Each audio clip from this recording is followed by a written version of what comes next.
Welcome to Cinema Bites, your go-to for movie recaps in a flash. Big twists, epic moments, all in just minutes. The series, The Gifted begins. In the women's prison shower, there is a mysterious woman who even showers with a collar on. She is elegant and rarely speaks, but her fellow inmates fear her because they see her hair constantly seeping black ink, a dye to hide her identity. It wasn't until the ink stained her white back that it drew everyone's attention. She slowly turned around, her dark green hair exuding an eerie aura, and her deep eyes sent chills down people's spines. She is accustomed to the strange looks from others because she is Lorna, the daughter of Magneto. Lorna has perfectly inherited her father's ability to control magnetic fields at will. Any metal in her hands is a lethal weapon. Anyone who crosses her is doomed, like this clueless guy who knew Lorna was a mutant but still asked her to show her powers. Lorna didn't refuse. Her hands lit up with green light, and the car outside levitated instantly. The guy was dumbfounded, his mouth nearly reaching the back of his head,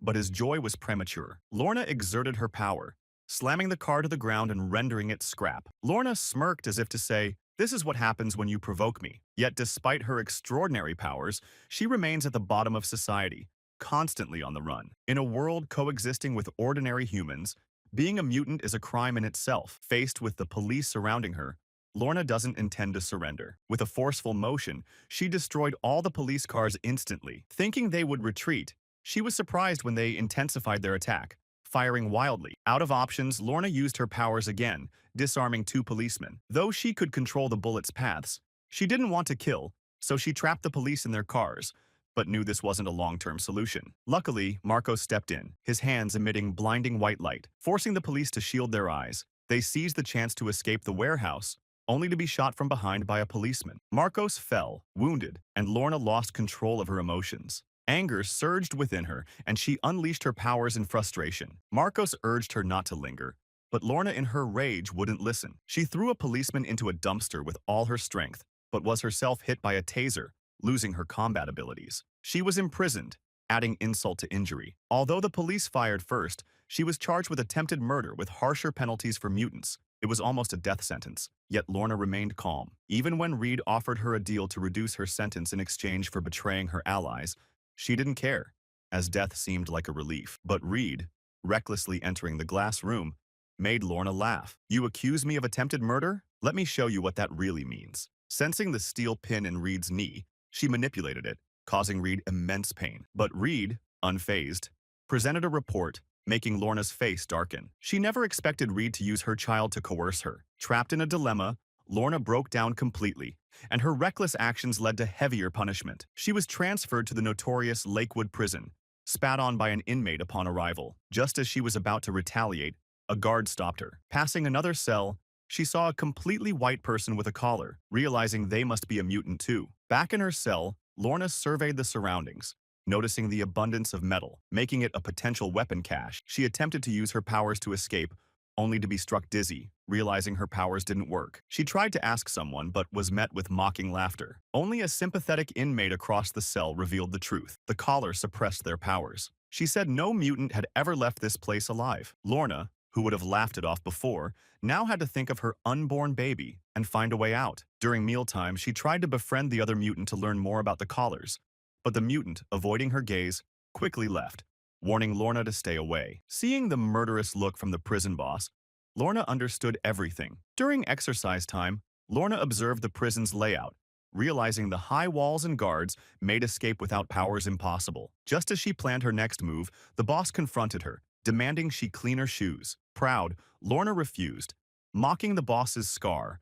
a result of a mutant's attack. Intent on escaping, Lorna ignored the boss, turning to leave, but a henchman attacked from behind, raining punches on Lorna's face. Seeing her beaten to a bloody mess, the prison bully grew even more arrogant. Fueled by maternal instinct, Lorna finally refused to endure it any longer. Ignoring the pain from the collar's shocks, she used her powers to pin the bully against the railing. Before she could catch her breath, she was met with punches and kicks from the bully's henchmen. Surrounded by inmates who just sighed, the worst part was that despite them starting the fight, the guards indiscriminately threw Lorna into solitary confinement, with only her memories to hold on to. But even so, the Sentinel services wouldn't let her go, demanding Lorna reveal the whereabouts of her child's father to reunite them in prison. Otherwise, they threatened to cause a miscarriage. Thinking of the unborn life used as a bargaining chip, Lorna grew more determined. She persuaded herself to overcome her fear of the collar, preparing to use her powers to escape. The collar emitted a sharp warning, as if reminding her not to overestimate herself.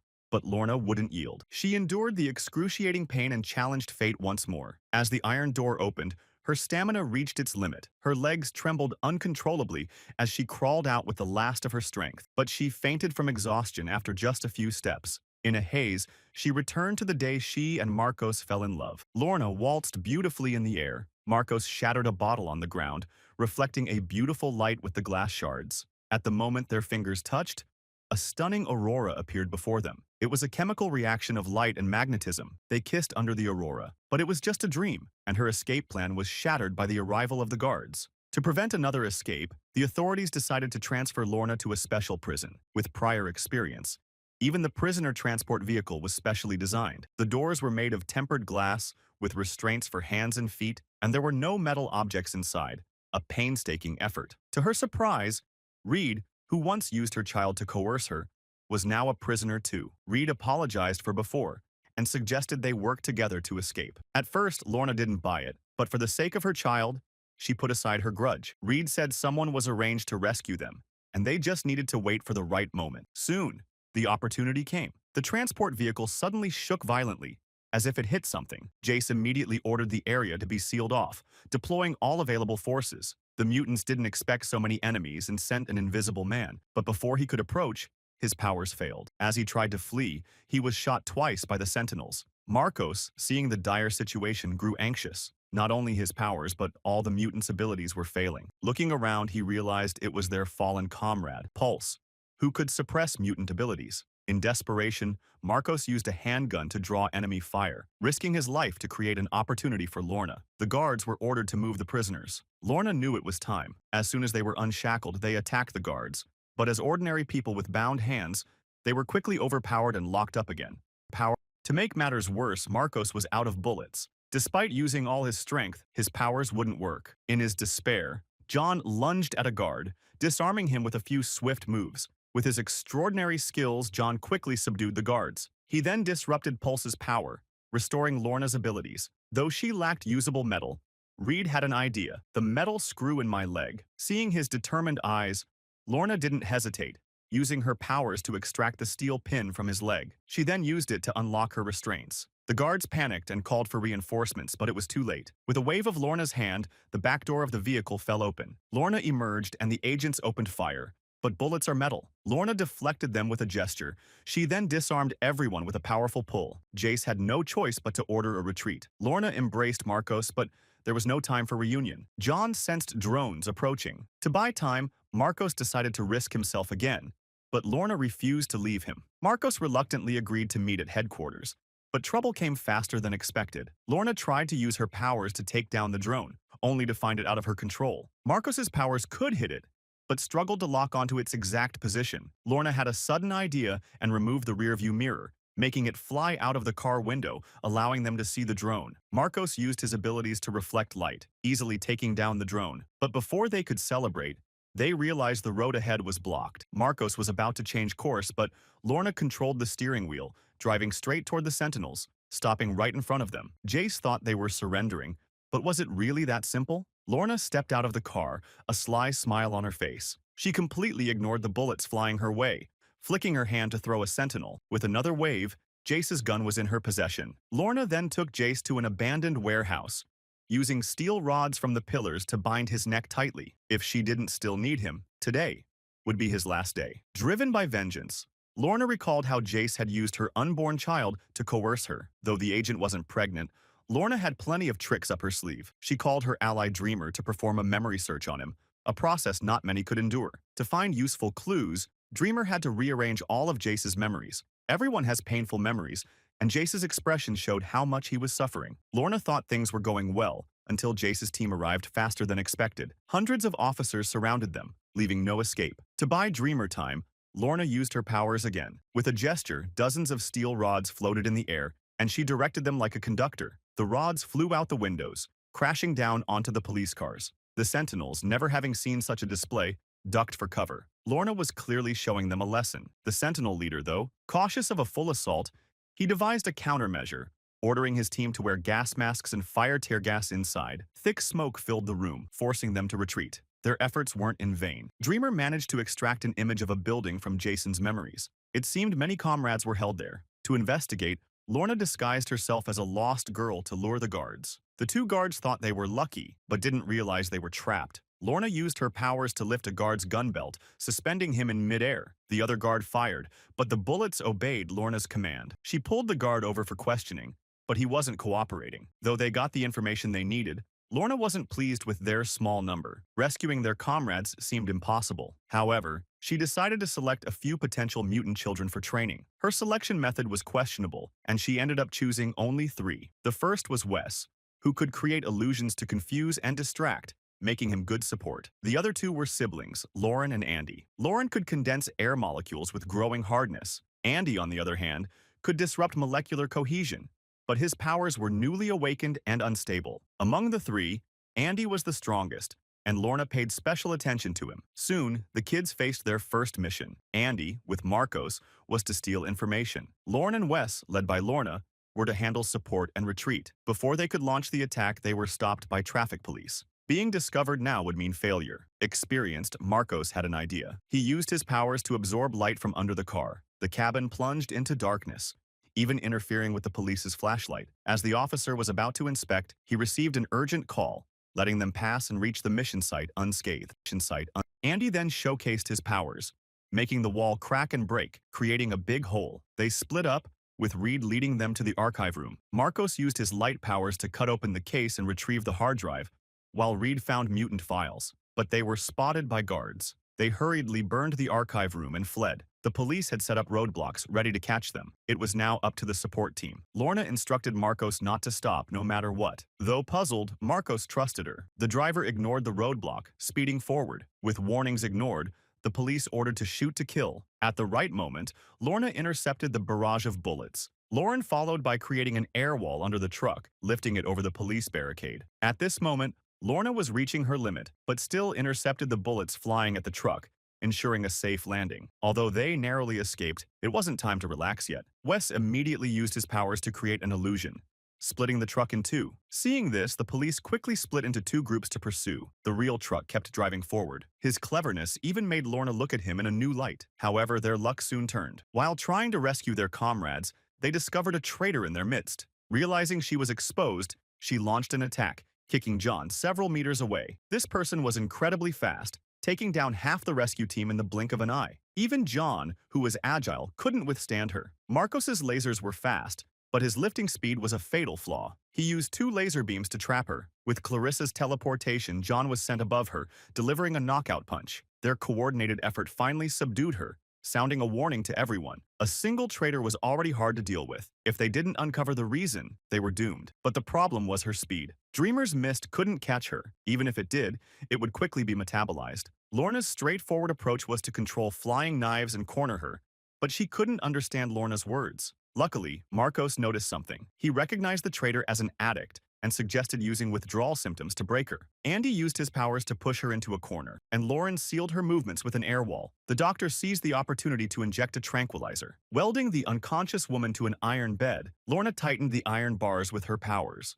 As her comrades found her records, it turned out she was also a victim. Her daughter was gravely ill, but the hospital refused to treat mutants. When she argued with the director, she was captured by the Sentinels and transformed. Lorna could see her desperation and called Esme to read her thoughts. Esme saw a lab full of modified mutants. She was about to delve deeper when the woman died from the drugs. This deeply affected Lorna, who was about to become a mother herself. Every time her baby moved, it disrupted the surrounding magnetic field, causing metal objects to go haywire. Lorna could control it during the day, but at night it was a different story. What she feared came true. She had a nightmare. In her dream, she wandered into a lab, growing more anxious with each step. Each cell contained her dazed comrades. Her worries made her quicken her pace until she saw Marcos in the next cell, but he was already incoherent. From the next cell came a baby's cry. Lorna saw it was her unborn child. Simultaneously, in both dream and reality, Lorna lost control. With Marcos's soothing, Lorna calmed down,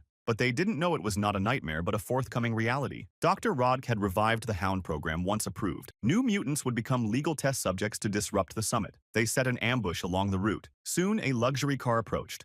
A comrade suddenly jumped out to block its path. Lorna used flying knives to puncture the tires. Franklin quickly locked the car doors, but JN yanked the door off and forcibly took her to the safe house. Facing death, Franklin still mouthed off mid-sentence. Franklin felt intense suffocation. Esme, clearly enraged, was about to kill him but was stopped by a comrade. They reminded her of the bigger picture. Esme, knowing the gravity of the situation, restrained herself. After letting Franklin catch his breath, they began to interrogate him. They disguised themselves as Franklin's team and infiltrated the summit. Clarice opened a portal, and Marcos and two others went ahead. Lorna was responsible for disrupting radio frequencies, rendering all communication devices useless. Seeing Lorna's success, Marcos initiated the plan. John sensed Roderick's destination was the third floor. They quickly ambushed the elevator. When Roderick exited, Marcos used his powers to blind everyone. Unexpectedly, there was also a mutant among them who interrupted Marcos's spell. Luckily, John's agility allowed him to swiftly neutralize the bodyguards, leaving only Roderick. Unexpectedly, Roderick used a child as a human shield. Marcos was caught in a dilemma, unable to attack or retreat, watching helplessly as Roderick backed into the elevator. Suddenly, three armed bodyguards emerged from behind, opening fire without hesitation. Fortunately, John was invulnerable, using his body to shield Clarice, who couldn't dodge in time. But this wasn't sustainable, so they had to retreat. Though the police weren't about to give up, seeing the police closing in, Lorna took action, shattered two cars in pursuit. They barely escaped, returning to the safe house. Yet Lorna grew more uneasy, knowing how cruel those people could be to mutants. She couldn't even protect herself, let alone raise a child. If they were all as merciful as Marcos, the enemy would only push harder. She decided to create a better world in her own way, one where they wouldn't have to hide. So she went alone to the doctor's private airport, planning to cause an aviation accident. Lorna had fully embraced her dark side, determined that no one could sway her decision. When Marcos looked up again, Lorna was gone. Meanwhile, the mutant base was under siege by the Sentinel services. Luckily, Lorna's trainees had unique abilities, using their powers to slow the attack and buy time for the main group to retreat. However, the enemy also had mutants who easily repelled their efforts, products of the Hound program. Realizing they were outmatched, they retreated. Andy and Lauren stayed behind to cover their escape, their hands tightly linked, emitting a daunting golden light, but the Hounds were unfazed, having no concept of death. With the golden light erupting, the entire mutant base began to crack and disintegrate, turning to ruins. Only the siblings survived. Marcos, after all his efforts, was faced with an all-out war. As they considered their next steps, the darkened Lorna appeared. She urged everyone to join her in creating a new world. Marcos was the first to refuse, disagreeing with her approach. Lorna didn't force him, knowing everyone had their own path. To her surprise, Andy chose to stand with her, followed by three others. Sometimes parting ways was the best outcome. Months later, Lorna reached her due date. Even a slight pain could pull a 6-ton car towards her. Her comrades were terrified by the scene, but Lorna was used to it. A simple fetal movement caused such a stir. Her comrades rented a military base with 56-meter-thick concrete walls. They also built a special delivery room with tempered glass, flown in to isolate all metal objects. But things didn't go as planned. That night, Lorna felt labor pains. Seeing Clarice's lights around, it was clear the baby couldn't wait. But the metal objects outside the delivery room hadn't been cleared. As Lorna arrived, the delivery room became dangerous, with all metal objects gravitating towards her. They quickly moved Lorna inside. During the delivery, her uncontrolled powers posed a lethal risk. She disrupted the delivery room's power, and even the city's grid went haywire. Despite her efforts, the baby wouldn't come out. With each scream, metal objects outside seemed to worship her direction. Lorna was in difficult labor. Her bones felt like they were breaking, her skin rent, and her blood pressure spiked as she lost consciousness. The doctor said she was fading and urged everyone to prepare for the worst. Riva pleaded for the doctor to find a solution, but he was helpless. The root cause was psychological, not physical. She had lost the will to live. Riva had an idea. She instructed the Frost sisters to use their powers to invade Lorna's mind, creating a vision of mutants and humans living in harmony. In the vision, Lorna stood on stage, basking in the dawn of a new era. A child's voice called from behind. Lorna hugged her child, finally able to live in the sunlight. The love for her child revived her. Her will to live, she remembered her original purpose and why she fought. When Kay returned, Lorna delivered the baby safely. Both mother and daughter were healthy. Holding her baby, a sense of happiness washed over her. She named her Dawn, and her comrades were moved by the tender moment. As a new mother, Lorna didn't know how to care for a baby. Dawn was fussy, and Esme, seeing this, used her powers to calm the baby. Unaware, Lorna thought it was her doing. In an elevator, Esme hummed a lullaby, catching Lorna's attention. It was a lullaby she only sang to Dawn in private. Realizing her daughter's mind had been invaded, Lorna was furious and used her powers to suspend Esme in midair. She didn't want her daughter growing up under someone else's control. Just then, the elevator doors opened, but Lorna forced them shut. Lorna was about to teach Esme a lesson when Riva's powers intervened, worried she might do something she'd regret. Lorna knew they were all in it together, so she couldn't explode in anger. She decided to stay by Dawn's side day and night. It's said that a woman's bodily functions seem to strengthen after having a child, and Lorna was no exception. The slightest noise from the baby would wake her from a deep sleep. The thing she feared most happened. Dawn developed a high fever that wouldn't go down, leaving Lorna frantic. The doctor found that Dawn had severe jaundice, and regular light therapy wasn't effective due to her mutant genes. They needed the child's father to use his powers for treatment. Riva saw this as a chance to win Lorna over, so she sent Esme to find Marcos and clear up their misunderstanding. Before long, Esme returned with Marcos. He gently held his daughter, eyes full of love. Hearing his daughter's name, Marcos was deeply moved, as Dawn in Spanish means aurora, symbolizing their love. But there was no time for sentiment. He quickly used his powers, bathing Dawn in a special light to heal her. Soon, Dawn's skin returned to normal, and the doctor declared her healthy, much to Lorna's relief. But this also meant she and Marcos had to part ways again. Their differing ideologies made it impossible to work together. When Marcos handed over a gift he had made for their daughter, he regretted letting Lorna go. Now, he wanted to stay for her and their child. Marcos was then controlled by Esme, leading him to leave involuntarily. As he was about to put on a hood, memories flooded back. At the last moment, Marcos broke free from the control, knocking out the Frost sisters and using his powers to burn one of them, intending to take Lorna and Dawn away. But Riva appeared suddenly, nullifying Marcos's powers. Refusing to give up, he tried to attack with his other hand, but his powers backfired and he was thrown out. Despairing, Marcos drank the last drop from his bottle and smashed it. Lorna's voice echoed in his mind. He used his powers to send a brilliant light toward Lorna's direction, expressing his longing for them. The beautiful light cut through the night sky, with Lorna watching in a daze. She missed him too, but for her daughter's future, she had to be ruthless. Rebecca's power was turning pancakes into fried rice, but she didn't notice her parents' greedy eyes, happily eating her breakfast. Unbeknownst to her, her father had sold her to a mutant lab for $50,000. Rebecca couldn't believe it until she saw the cold look in her father's eyes. She tried to escape but was caught, her hands bound and a power-suppressing collar placed around her neck. Despite her talents, she couldn't escape her parents' betrayal. Such irony. She became a lab rat, enduring inhumane torture daily. Fortunately, Lorna accidentally rescued her during a mission, but the once cheerful girl had become sensitive and insecure, never using her powers or trusting anyone. She hadn't spoken a word since her rescue. If she continued like this, no one could help her. Esme tried to understand Rebecca with her powers, but the result was worse than expected. Everyone thought the girl was beyond saving, but Andy refused to give up. He went to Rebecca's room at night, using his telekinesis to break a bouncy ball. Seeing he got her attention, he spoke sincerely to her. With Andy's gentle guidance, Rebecca finally let her guard down. She raised her hand and the bouncy ball flipped over. "My name is Andy," Rebecca said. Andy then took her out for burgers, and she ate 2 in one go. Feeling satisfied, her mood improved. Andy asked about her powers, and Rebecca didn't hold back. With a slight effort, she flipped a soda bottle upside down. She explained she could alter the dimensions of objects. She then wrote letters with ketchup, flipping them to spell Andy's name. Andy found it incredible. Just then, a police car drove by. Rebecca planned to prank the police. When they got out, she flipped the entire car. Andy didn't want to cause trouble but couldn't resist her coaxing. With a strong pull, he tore the police car into pieces, leaving it in a heap of scrap. Amidst explosions, they were thrilled. Even when they returned to base, their affection grew rapidly and they couldn't help but kiss each other. As Rebecca became more cheerful, her powers grew more effortless.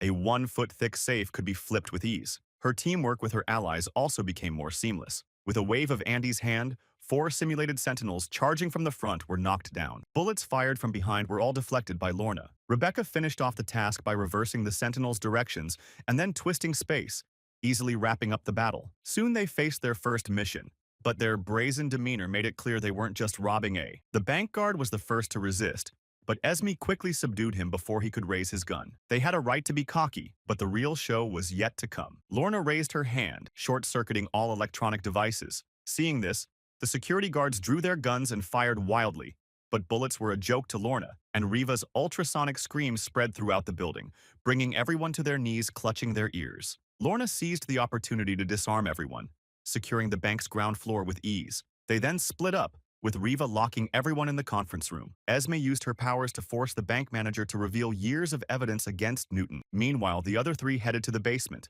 where Lorna forced open the elevator doors to access the vault. It was Rebecca's turn to perform, and she needed to flip the vault. The vault was thicker than her power's limit, and several attempts failed. Andy suggested she recall her lab experiences, flooding her with pain, anger, loneliness, and despair. Rebecca finally snapped, channeling all her resentment into a powerful wave, knocking everyone back with a strong shockwave as space twisted around her. Relief washed over her, but it marked the start of tragedy. As they prepared to leave, the manager's incessant chatter angered Rebecca. Feeling the punishment wasn't enough, she ignored her comrades' pleas and used her powers, filling the conference room with countless spatial shards. In the next moment, the world went silent. Rebecca felt no remorse, only a sinister smile. Riva's interest was personal. Her fiancé was among the casualties, planting seeds of revenge in her heart. On the run, Lorna scolded Rebecca, who retorted that they only saw her as a tool. She used her powers to flip the car door and stormed off. The streets soon bore Rebecca's grisly handiwork,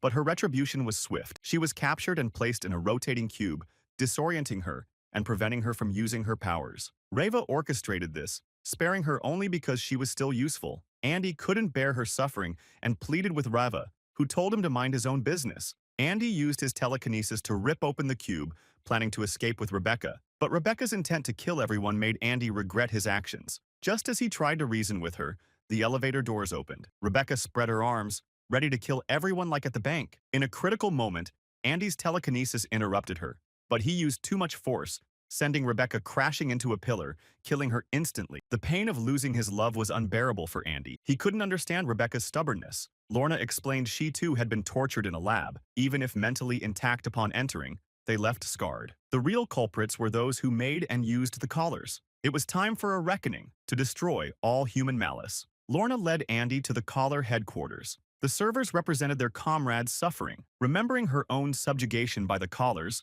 Lorna's anger exploded. She rose into the air and unleashed her full power, deactivating all the collars. Mutants long oppressed finally broke free, smiling for the first time in ages. Andy, not to be outdone, destroyed all the servers with a roar. Mutants worldwide removed their collars, reborn after long oppression. But not only the innocent benefited, but also the true criminals. These highly skilled mutants could make objects boil, teleport, and explode. Their combination had killed thousands. Lorna couldn't understand why Riva would recruit such monstrous individuals. Facing Lorna's questioning, Riva didn't answer directly but showed her a new segment. The anchor vehemently declared that mutants were beasts unworthy of living. Riva then told Lorna that to rebuild the world, they must first destroy it, hence her plan to blow up the human government. But Riva's ideology completely contradicted the team's original purpose. If such a group ran wild, neither humans nor mutants would ever find peace. To thwart Riva's plan, Lorna purposely injured her arm when no one was looking. She used the excuse of treating her wound to sneak into the control room. Using her powers,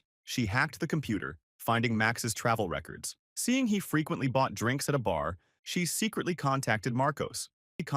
She sent him to kidnap Max, believing that disrupting one member of the trio could delay Riva's plan. However, the plan went awry and Max's resistance turned the kidnapping into an assassination. When Riva heard about Max's death, she flew into a rage. She ordered a lockdown of the entire base, determined to find the mole before their mission. They quickly traced it to the computer, but to everyone's shock, Esme accused Sage, not Lorna. Sage, with her superintelligence, could easily hack passwords, and Esme couldn't read her mind, thus unable to prove her innocence. Sage became Lorna's scapegoat and was brutally killed by Reva. Sage's death was like a stone sinking into the ocean, unnoticed by anyone except for Lorna, who felt a sharp headache. Seeing Andy's indifferent expression, Lorna deeply regretted bringing him to this heartless place. She then revealed Riva's entire plan to Andy. Fortunately, Andy's conscience was still intact, and he vowed to join Lorna in stopping Riva's scheme. But fate was cruel. Soon after, Esme approached Andy. When the siblings tried to resist,